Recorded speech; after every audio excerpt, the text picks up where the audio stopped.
So in this installment, I'm going to be talking about versions versus translations.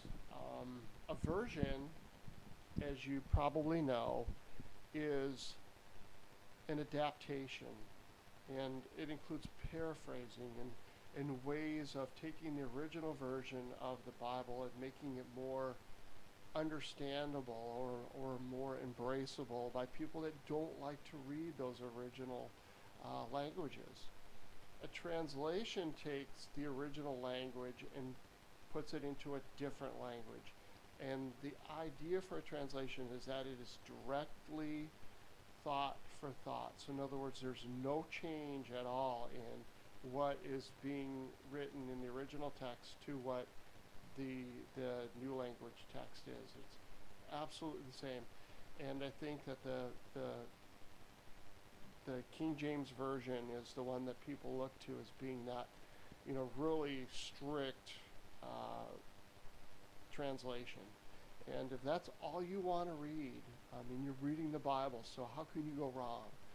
But sometimes if you sort of branch out in your mind a little bit and just go get a different version or different translation, you will find yourself, really understanding things a little bit differently, thinking about things a little bit differently, maybe even better. So you may feel like you're going to get a different understanding of something that you didn't have before. I mean, how many times have you picked up the Bible and you read something that's like, oh my gosh, it's like brand new? And different versions and translations offer that. And you don't have to absolutely hold with one version or translation as the one, because it's a dynamic thing reading the Bible.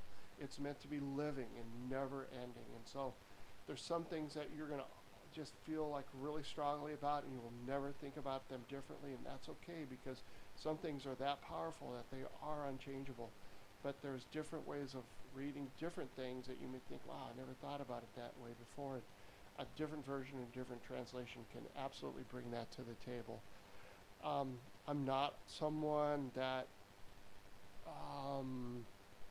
has a fondness for denominationally specific versions of the Bible where they will include the sentiments from someone in their denomination, for instance. Um, but again, the idea is that the person writing that, and then the publishers, and then the people that are reading it, they are seeking God. They're creatures that are meant to live forever in God's kingdom, and they want to learn about God. So I don't fault anyone for that. I just don't do that personally because I want to keep that. I'm not attached. I'm not denominational. I want God's message to come in and have it be as unencumbered by human influence as possible. And I'm just depending on the publishers to do that. That's really about it. I recommend that if you have the resources, you can just come buy Bibles anywhere. Bible Gateway is a good resource where you can go and actually just cross different translations and versions. I think it's BibleGateway.com or .org or whatever.